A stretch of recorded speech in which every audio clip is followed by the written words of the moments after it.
السلام علیکم دوستو آج ہم پروفیسر ڈاکٹر سائمن کے اس بیان میں سنیں گے کیا گوتم بدھ اللہ کے نبی تھے۔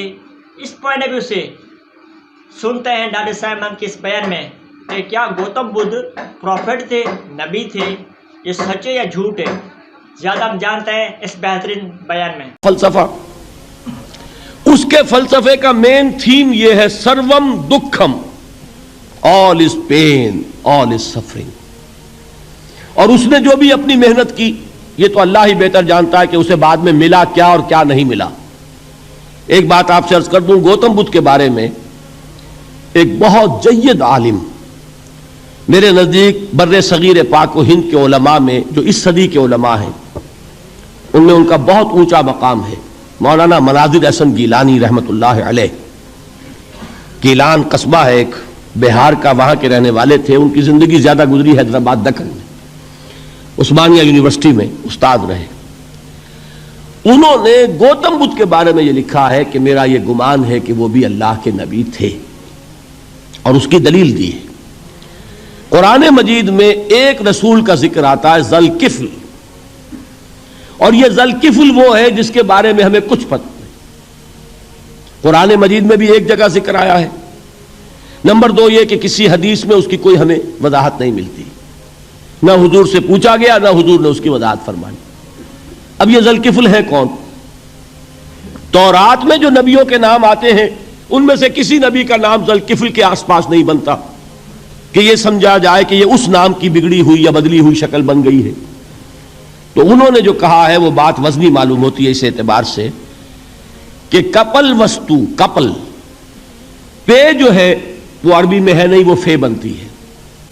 تو ذوالکفل کے معنی کفل والا، اور یہ کفل جو ہے کپل والا، جس کو ہم کہتے ہیں کپل وستو کا شہزادہ۔ تو انہوں نے یہ کہا ہے کہ گوتم بدھ کے بارے میں یہ خیال، یہ میں عرض کر دوں کہ اس کو ہم یقین سے نہیں کہہ سکتے، یہ ان کا گمان ہے، خیال ہے، واللہ عالم کہیں گے ہم، لیکن امکان ضرور موجود ہے۔ قرآن کہتا ہے وَلِكُلِّ قَوْمٍ ہَادٍ، ہم نے ہر قوم میں ہادی بھیجے۔ وَإِن مِّن قَرْيَةٍ إِلَّا خَلَا فِيهَا نَذِيرٌ، کوئی بستی ایسی نہیں دنیا میں جس میں کوئی نہ کوئی خبردار کرنے والا نہ آیا ہو۔ تو یہ ممکن نہیں ہے کہ وہاں نبی نہ آئے ہوں، لیکن ان کی تعلیمات اتنی بدل گئی ہیں کہ ہم ان کو پہچان نہیں سکتے۔ حضرت مسیح علیہ السلام کی تعلیمات اگر عیسائیوں سے ہم سمجھیں تو کبھی بھی انہیں اللہ کا نبی نہیں مان سکتے۔ یہ تو قرآن مجید نے آ کر حضرت مسیح علیہ السلام کی اصل حقیقت ہمیں بتائی، ورنہ تو خدا کا بیٹا ثالث و ثلاثہ ان کو کیسے ہم مانتے؟ لیکن یہ کہ قرآن نے بتایا۔ تو جان لیجئے ہو سکتا ہے کہ گوتم بدھ بھی اللہ کے نبی ہو، لیکن ہو سکتا ہے کہ درجے میں کہیں گے، یقین سے نہیں کہیں۔ بہرحال گوتم بدھ نے اس دکھ، رنج، صدمہ، غم جو انسان کا مقدر ہے اس کا مشاہدہ کیا، اور پھر تپسیائیں کی، علم حاصل کیا، رشیوں منوں کے پاس گیا، اس نے کوشش کی کہ معلوم ہو سیلویشن کا راستہ کون سا ہے، اس دکھ سے نجات پانے کی کوئی سبیل بھی ہے کہ نہیں، اس غم سے، اس نجات سے، اس اندوہ سے انسان کسی طریقے سے چھوٹ سکتا ہے یا نہیں۔ اسی کو سیلویشن کہتے ہیں انگریزی میں، اسی کو ہندی میں نروان کہتے ہیں، اسی کو عربی میں نجات کہتے ہیں۔ ان نجات معلقۃ بمجموع هذه الاشیاء، میں نے امام رازی رحمۃ اللہ علیہ کے الفاظ میں آپ کو وہ لفظ بتایا، نجات کی راہ۔ اچھا، جدید فلسفوں میں جن حضرات کو دلچسپی کی بات ہے انہی کے بارے میں یہ عرض کر رہا ہوں۔ جدید فلسفوں میں بھی ایک فلسفہ ہے وجودیت، ایگزسٹانشلزم۔ آپ نے نام سنا ہوگا سارترے، یہ فرینچ فلسفر، اور اس وقت دنیا میں جو نوجوان نسل ہے وہ بہت زیادہ متاثر ہوئی ہے سارترے کے فلسفے سے۔ کرکیگارڈ پرانے دور میں اور سارترے اس دور میں، ان کے فلسفے کا نام ہے وجودیت، ایگزسٹنشلزم۔ اس کا مرکزی خیال بھی یہی ہے، انسان کے لیے دکھ ہی دکھ ہے، صدمہ ہی صدمہ ہے، رنج ہی رنج ہے۔ صرف یہ ہے کہ کچھ حساس لوگ ہوتے ہیں وہ صدمے کو زیادہ محسوس کرتے ہیں، کچھ ذرا ان کی حس جو ہے وہ کچھ ڈل ہو جاتی ہے، کند ہو جاتی ہے۔ وہ جو غالب کا شعر میں نے آپ کو سنایا کہ مشکلیں اتنی پڑی مجھ پر کہ آساں ہو گئی، ورنہ یہ ہے کہ انسان سوچے تو دکھ ہے۔ اب یہ دکھ جو ہے اس سے نجات کا کوئی راستہ بھی ہے کہ نہیں، یہ کوسچن مارک ہے، جس کا جواب ہے تیسری آیت میں الا الذین آمنوا وعملوا الصالحات وتواصوا بالحق وتواصوا بالصبر. جو ایک نا امیدی کی کیفیت طاری ہوتی ہے، والعصر ان الانسان لفی خسر، زمانے کی قسم ہے تمام انسان برباد ہونے والے ہیں، تباہی میں ہیں، گھاٹے میں ہیں، ٹوٹے میں ہیں. اس سے جو ایک مایوس کن صورتحال سامنے آتی ہے، اس مایوسی سے نجات دلانے والی آیت ہے تیسری آیت. ایک راستہ ہے، یہ امید کی کرن ہے، تباہی سے بچ سکتے ہو. ابدی بربادی، وہ بربادی یہاں تو یہ ہے کہ ہم نے مشقتیں اٹھا لیں، فاقے جھیل لیے، تکلیفیں برداشت کر لیں، صدمے برداشت کر لیے، لیکن موت آئی، اس کا خاتمہ ہو گیا. لیکن اس کے بعد اگر خدا نہ خواستہ جہنم میں جھونک دیے گئے، وہ ابد الآباد تک کی، وہ ہمیشہ کی جلن.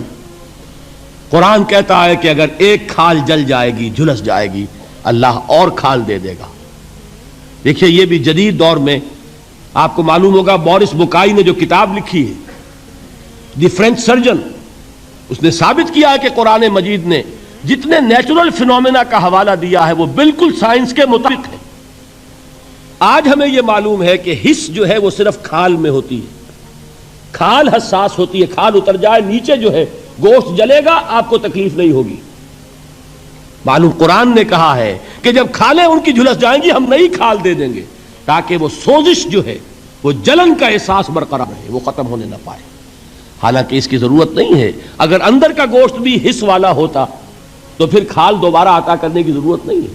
گوشت جلے گا، اس سے بھی جلن کا اور سوزش کا احساس ہو جائے گا. لیکن قرآن کہتا ہے کہ نہیں، کلما نضجت جلودہم بدلنا لہم جلودا غیرہا. جب ان کی کھالیں جھلس جائیں گی، جل جائیں گی، ہم ان کی کھالیں بدل دیں گے تاکہ وہ سوزش برقرار رہے.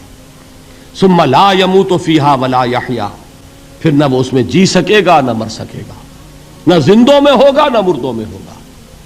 موت کو پکارے گا، کاش کہ موت آ جائے جو مجھے اس مشقت سے اور مشکل سے چھٹکارا دلا دے. وہ موت جس سے اس وقت ہم بھاگتے ہیں، اگر خدا نہ خواستہ اس جہنم میں جھونکے گئے تو پھر موت کو پکاریں گے اور موت نہیں آئے گی.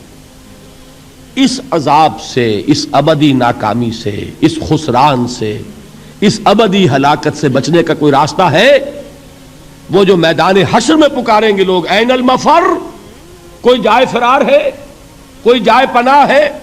وہ جائے فرار، وہ جائے پناہ اس دنیا میں اللہ نے ہمیں عطا فرمائی، اسی کا نام صراط مستقیم ہے.